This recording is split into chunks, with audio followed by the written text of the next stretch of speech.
up, y'all? This your guy Q, and this is Topics from the Streets, where we keep our ears to the streets, our ears to the grind. Then we listening to what folks are talking about out there in the streets. Then we bring it back home. Then we talk about it to get a better understanding of it. But keep in mind, this show right here is unedited, so that means you may hear something or see something that just might offend you. But you got the prerogative of hitting the X button at the corner of the page and closing us out. But why would you even do that? Because each of you know you talk about the same things the same way I'm going to right here on this show. So why get mad when I talk about it? On today's show, we're talking about Charlottesville, Virginia. We're talking about the madness, the pain, the carnage, the destruction, and the hurt. All that about Charlottesville, how our world has so much now have become divided. But before we get into all that, what I want you to do is sit back and relax, strap on your seatbelts, and get ready for this ride. Because like my man MC Hammer would say, let's get it started. Let's go.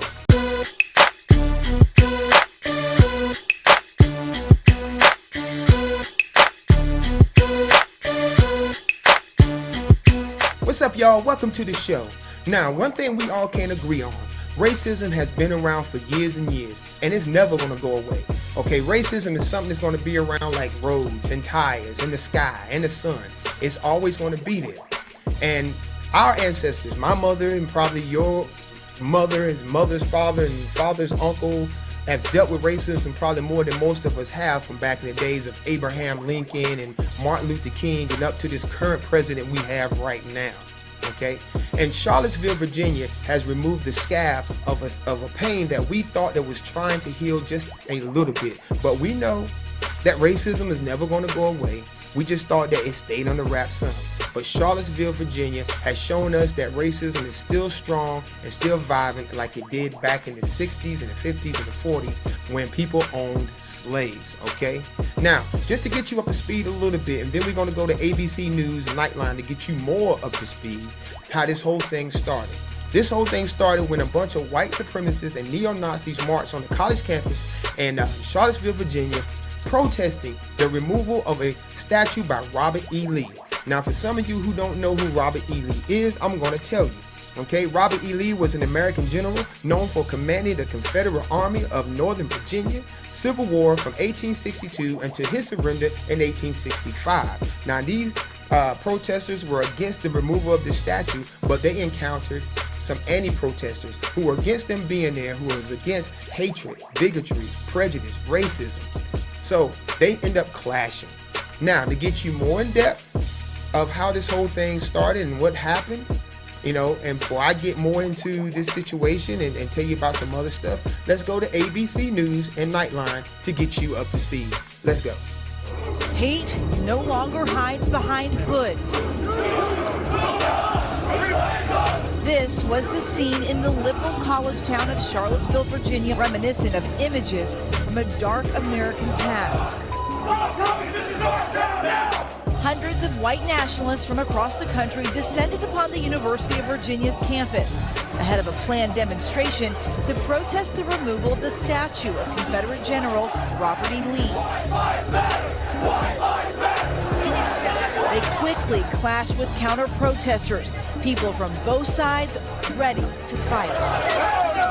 It would be the start of a bloody 24 hours. Virginia Governor Terry McAuliffe declares a state of emergency. Shortly after, a Virginia State Police helicopter monitoring the rally crashed outside Charlottesville, killing 2. So now y'all are up to speed on what's going on. Now let me ask you this before we get any further. Do y'all remember this show right here, The Dukes of Hazzard? Now, I know me. Back in the day, I used to watch this show relentlessly, okay? Every Friday night. Wouldn't dare miss an episode. But I watched it for 3 reasons. My main reason for watching it was this lady right here, Daisy, and those Daisy Dukes. What man did not want to watch that show and see that girl in them shorts, okay? It was just, she was just hot, all right? Then I watched it for my man Roscoe Pico Train and Boss Hog, okay? 3 of my favorites right there on the show. Of course, everybody loved Bo and Luke Duke and, you know, Jesse and Cooter and the whole 9. All right, but we all noticed the one thing the most, the General Lee, was the car jumping over buildings and other cars and piles of dirt and doing, you know, riding on 2 wheels and all that stuff. All right, but it stood out the most because of the flag. All right. Now, growing up back in the day, I was always taught, don't let things like that bother you. Okay. And I didn't, because I used to love the show. I looked at the Dukes of Hazzard as having a lot of diversity because it had black actors up there. It had country singers. Well, Charlie Pride, because that's the only one I can think of right now, but I'm quite sure there's some more black country singers now, and I couldn't tell you. But that flag has become a sore spot for a lot of people. So, being that the racial tension has grew so much like it is today, they removed the show out of TV syndication, which sucks, okay? Because that, to me, that show really had nothing to do with the racism that is going on today. But it was the flag that represented, you know, racism, slavery, and all that stuff, because of these white supremacist groups and these neo-Nazi organizations using that flag to illustrate their hate, to emphasize who they are, and they made it their logo. Now, if you notice in a lot of these videos, if you've seen them, that these white supremacist groups in Charlottesville, Virginia, when it was there, was using the NHL's logo for the Red Wings. And this is where the problem comes. Now that they're using that logo as something to identify who they are, that logo is going to have to go as well. I'm going to show you guys a video. All right. Now this video I want to show you because I want you to see for yourself, if you have not seen it, the links that some people will go to hurt other people, to push their propaganda, to push their hate, to show that they can be destructive. And I must warn you, for some who have not seen this video, which I can't imagine some of you haven't, because it's been posted all on internet, you know, social media, the news, newspapers, the tactic that some people will go. And I'm quite sure you have seen it. But like I said, be warned, this video is kind of graphic, but I want you to see for yourself what some people would do just to emphasize their hate. Roll the video. Some viewers may find the following video disturbing. Viewer discretion is advised.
That video right there is totally hard to watch, but I watched it again and again because I could not believe what I had just seen, okay? And I can imagine those who were there, what they witnessed. Now, before you have any sympathy for this guy talking about he may need some therapy or he was just going through some emotional state, then you must be a part of this organization. You must be a racist yourself, because you can't have sympathy for somebody like that.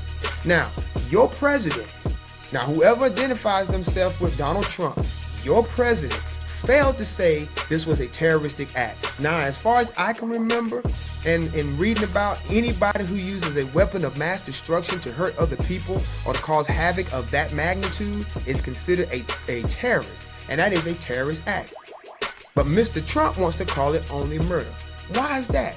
I'm gonna let y'all figure that out, okay? But luckily for us, the police did arrest this clown, and he goes by the name of James Alex Field Jr. of Ohio. Now, like I said before, you have any sympathy for this guy, he drove all the way from Ohio to come to VA to cause destruction. He already had in his mind what he wanted to do. So you can't have no sympathy for no guy like that whatsoever, all right? Now, to me, he deserves what he gets. Now, he was charged with second-degree murder along with other charges. Now, this guy was part of a white supremacy group called VA, which stands for Vanguard America, all right? This group was a white supremacy group who opposes multiculturalism and believes America is an exclusive white nation. No, you're not, and it's not. They spread their hateful propaganda, distributing flyers, posters, and stickers. They particularly focus on recruiting young men and engage in outreach efforts attracting students on American college campuses. Now, if you see anything that says VA or Vanguard America, you stay far away from it. Now, your man Donald Trump put out 3 statements. His first statement he's put out, he says, well, there's blame on both sides. Then his second statement, he comes out, then he attacks the neo-Nazis and the white supremacy groups, okay? Pissing off his friend, David Duke, okay? Then he comes out with his third statement, but this time, this man has lost his damn mind, okay? And if you have not seen this interview that he did, this news conference, just keep in mind, this wasn't planned. He put it, he threw his staff off guard. His staff did not had no idea that he was going to come out of that elevator and go off the way he did. Listen, y'all, Donald Trump has got to go. This man has totally lost his mind. All right, watch this news conference for yourself, and you be the judge and tell me that this man really has some issues. Check this out. President Trump today defiant and doubling down, defending his decision to wait 48 hours after the hate-fueled violence in Charlottesville to call out the white supremacists by name. Why did you wait so long? I didn't wait long. I didn't wait long. I didn't wait long. I wanted to make sure, unlike most politicians, that what I said was correct, not make a quick statement. The statement I made on Saturday, the first statement, was a fine statement, but you don't make statements that direct unless you know the fact. It takes a little while to get the facts. You still don't know the facts.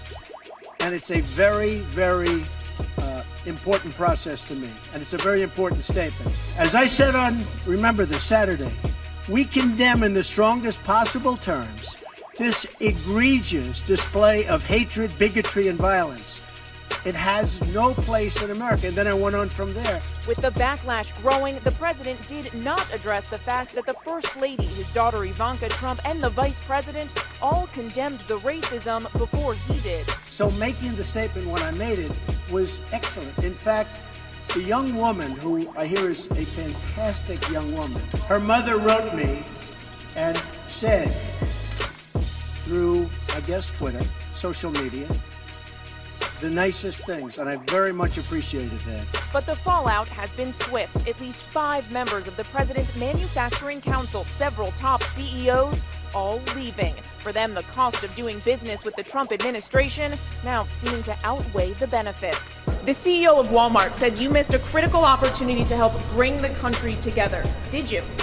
Not at all. There was no way of making a correct statement that early.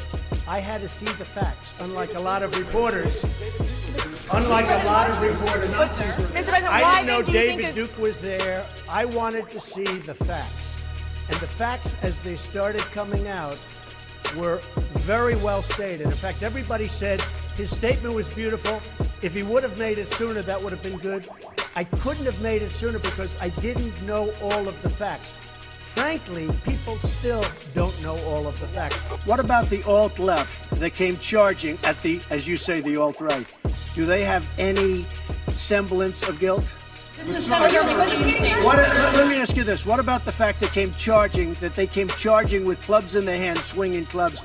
Do they have any problem? I think they do. So, as far as I'm concerned, that was a horrible, horrible day. Wait a minute. I'm not finished. Fake news. That was a horrible day. I will tell you something. I watched those very closely, much more closely than you people watched it. And you have, you had a group on one side that was bad, and you had a group on the other side that was also very violent. And nobody wants to say that. And what about that initial group that took to the streets on Friday night? The president defended some of them, too. I've condemned neo-Nazis. I've condemned many different groups, but not all of those people were neo-Nazis, believe me. Not all of those people were white supremacists by any stretch. Those people were also there because they wanted to protest the taking down of a statue, Robert E. Lee. So I asked the president, is he putting the counter-protesters in the same category as the white supremacists? And are you putting what you're calling the alt-left and white supremacists on the same moral plane? I'm not putting anybody on a moral plane. What I'm saying is this. You had a group on one side and you had a group on the other, and they came at each other with clubs, and it was vicious, and it was horrible, and it was a horrible thing to watch. But there is another side. There was a group on this side, you can call them the left, you've just called them the left, that came violently attacking the other group. So you can say what you want, but that's the way it is. Well, I do think there's blame. Yes, I think there's blame on both sides. You look at both sides. I think there's blame on both sides, and I have no doubt about it, and you don't have any doubt about it either. And if you reported it accurately, you would say it. The president standing firm by his response and his leadership. Excuse me, to protest. Excuse me, they didn't let themselves stand as you, and you had some very bad people in that group. But you also had people that were very fine people on both sides.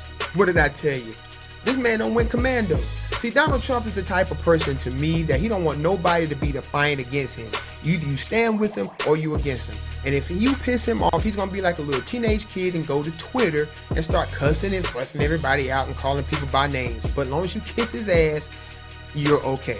I mean, this is a true example of a pathetic person to me.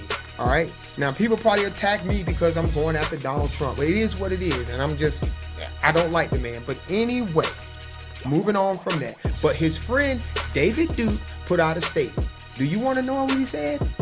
I don't think so. And I didn't think you did. So I'm not going to even give David Duke that kind of time. Just so you know who David Duke is, he is one of the ex-Grand Wizards of the Ku Klux Klan. Okay. That's why he doesn't deserve any time. All right. Now, the mother of the young lady that was killed, Heather Hare, spoke at her daughter's vigil a couple of days ago, and it was a very powerful visual. Okay, Heather Hare, only thing she was doing, she was crossing the street, but she was there protesting against the hate and the racism and the bigotry that these white supremacy groups was trying to bring to Charlottesville, Virginia. Okay, and I'm going to read that statement that was her last Facebook posting before she died. And it says, if you're not outraged, you're not paying attention. And that is something we're going to always remember. Let's go to Heather Hare's mother at the visual, speaking a powerful, powerful message for everybody. And she's representing her daughter very well. Let's check it out. Although Heather was a caring and compassionate person, so are a lot of you. A lot of you go that extra mile. And I think the reason that what happened to Heather has struck a chord is because we know that what she did is achievable. We don't all have to die. We don't all have to sacrifice our lives. They tried to kill my child to shut her up. Well, guess what? You just magnified her.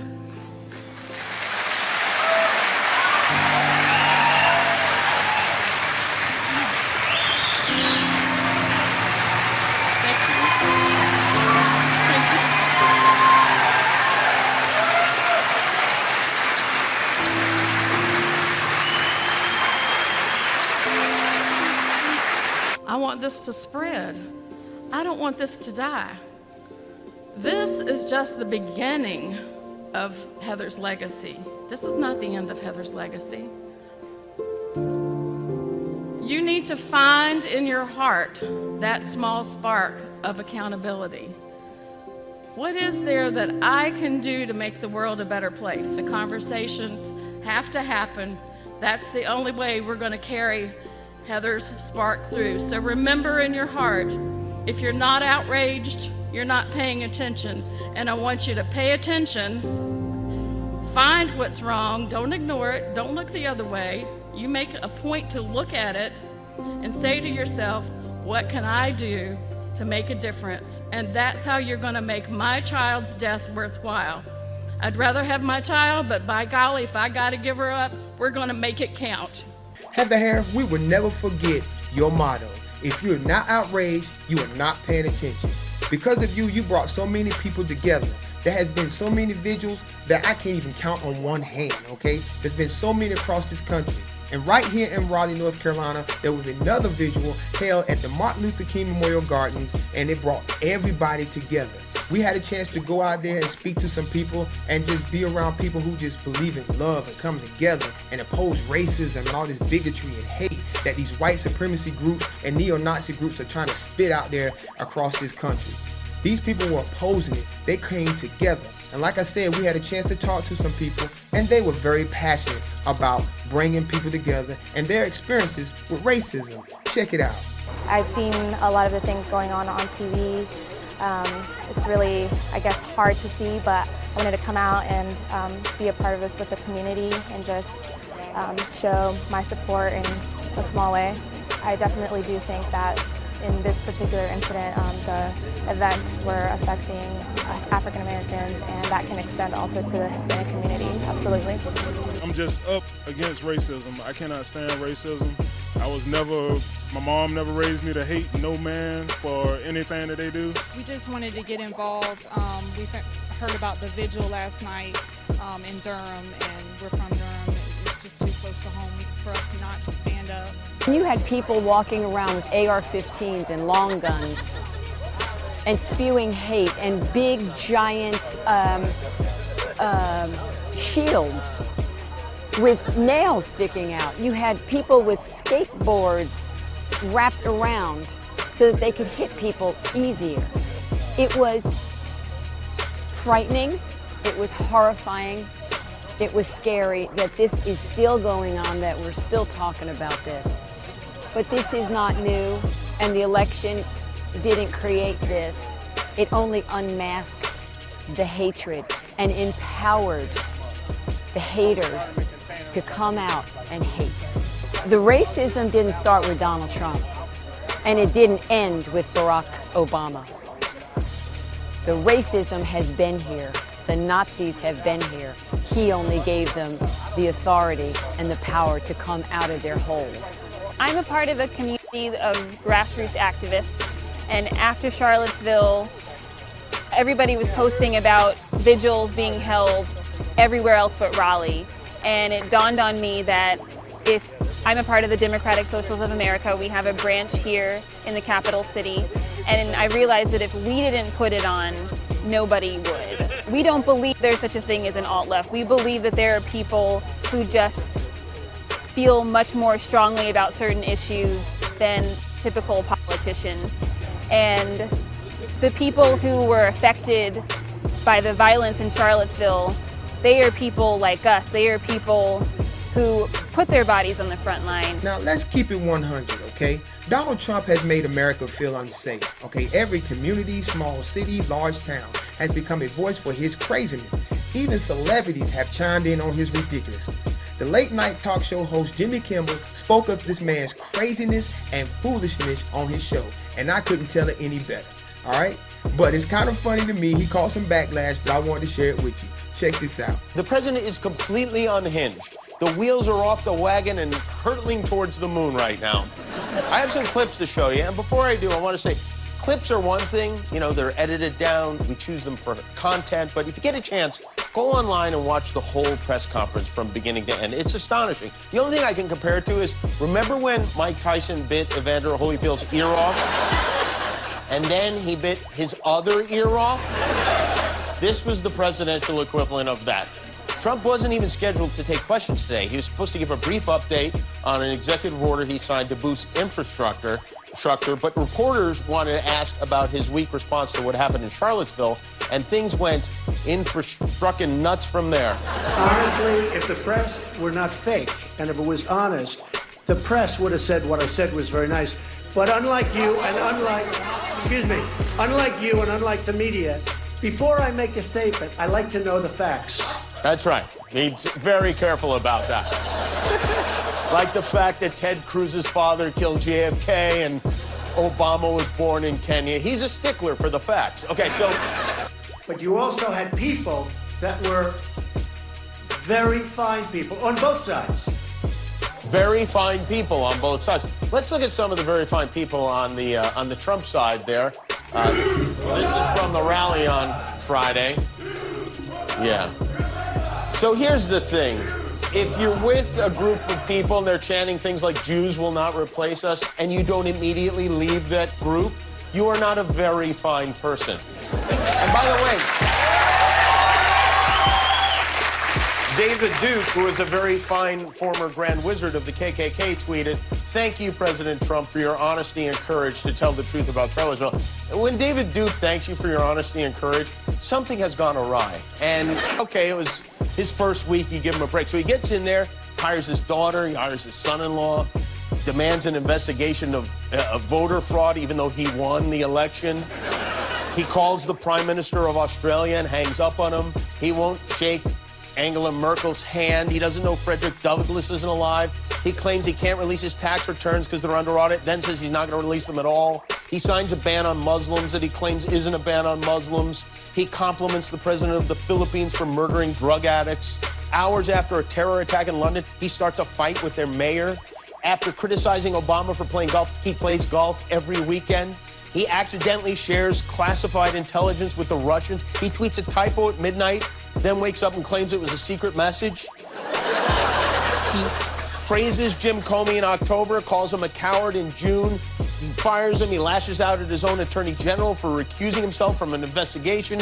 He hires the mooch. He fires the mooch. He bans the transgendered in the military without telling anyone in the military he's doing it. He plays chicken with Kim Jong-un. And that's just some of the list. If I went through all of it, it'd be longer than the menu at the Cheesecake Factory. It would be huge. So, truth is, deep down inside, you know you made a mistake. You know you picked the wrong guy. And it isn't getting better, it's getting worse. So you can do one of two things. You can dig in like Chris Christie at a hometown buffet, or you could treat this situation like you would if you put Star Wars wallpaper up in the kitchen. All right, I got caught up. I was excited. I made a mistake. Thank you, Jimmy Kimmel. Couldn't tell it no better. Now, to all of my white viewers out there, I'm going to break it down for you a little bit, okay? You may already have the answer. See, some of you are asking, why are they removing all of these Southern statues and historical figures all of a sudden? Like I said, you already had the answer. But see, a lot of black folks didn't give a damn about these statues and what the meaning is. Okay, we already knew the historical meaning, what it was and what it is. But when you have white supremacy groups and neo-Nazis using these Southern, figures and the Confederate flag as a symbol of their hate for other people and organizations, that's when black folks and white folks said they had enough. When you have the KKK using Robert E. Lee as a reference to describe how they are, what they're about, and no person who's against racism wants to drive or walk by and continue to see these type of things. Just like I mentioned about the NHL's logo being used by that white supremacy group in Charlottesville, Virginia. That logo will have to go as well. Now, having people like David Duke, James Fields, Donald Trump, and the KKK, and all these other sick-ass, born racist people or groups or people who rather see us take strides backwards than forward will continue to be the example of why America is so hated by other people. That's just the way it is. Now check this out.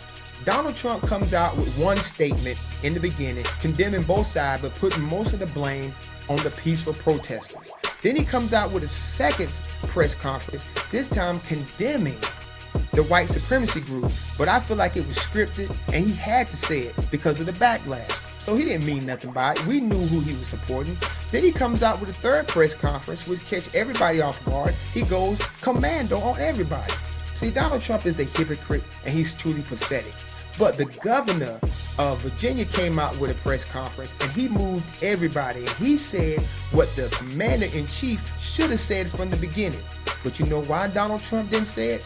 Well, I'm not going to go all into that. You figure it out. But listen to what the governor of Virginia said and how he said it and how powerful it was. It seems to me he should have been the commander-in-chief. Check this out. And I have a message to all the white supremacists and the Nazis who came into Charlottesville today. Our message is plain and simple. Go home. You are not wanted in this great Commonwealth. Shame on you. You pretend that you're patriots, but you are anything but a patriot. You want to talk about patriots, talk about Thomas Jefferson and George Washington, who brought our country together. You think about the patriots today, the young men and women who are wearing the cloth of our country. Somewhere around the globe, they are putting their life in danger. They're patriots. You are not. But my message is clear. We are stronger than you. You have made our Commonwealth stronger. You will not succeed. There is no place for you here. There is no place for you in America. That's how our so-called commander-in-chief should have spoke. He should have condemned those racist neo-Nazis from the start. And I don't know why he didn't, because you know who was at fault. I tell people all the time, hate is a taught emotion, not a born emotion. As a child, you have no definition of the word hate except I hate vegetables or I hate my homework. Those are called natural emotions. We all have those. The video I'm about to show you before I go can be a teachable moment for all of us, especially who live under the propaganda of hate. Let this be a lesson for all of us. Love has no preference. Everyone that walks this earth was just like the people in this video, and it's been seen more than 1 million times. What they see in each other isn't hate, it's all about love.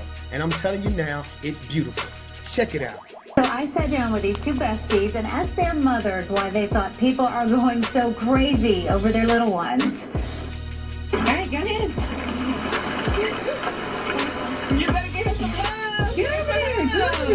For 4 years, we have been posting stuff with them, and it's never done this, but for it to go viral at a time when the world kind of needs to see it, it's pretty amazing. Shanice Thompson and Hannah Pellis have been friends for a decade. Their children, Layla and Carden, growing up together. They just have a special bond. We can't explain it. We play together, we're at the party and all the time. Weddings, parties, weddings, gymnastics. Yeah, they've done gymnastics class together. Sunday, Carden gave Layla a birthday gift, a Barbie he picked out himself. It even looks like Layla. He gave me like a tiny kisses, the Barbie. I think taking Barbie dollars on there to help her cook. All right, go ahead. And like so many times before, Hannah posted a video of them together on Facebook. But this time, something happened. And I didn't realize it was public. And it has gone viral. Now viewed more than 2 million times and counting, tens of thousands of shares and comments. It's normal for us, but to have someone comment and say, your child just made my day. Your children are going to change his future. Yeah, and it's like, they know that there's two separate races, two separate colors. To them, it's just colors, but they love each other. They say this is the kind of love the world needs, and that's why everyone now loves Carden and Layla. Who's your best friend? Carden. Who's your best friend? Layla.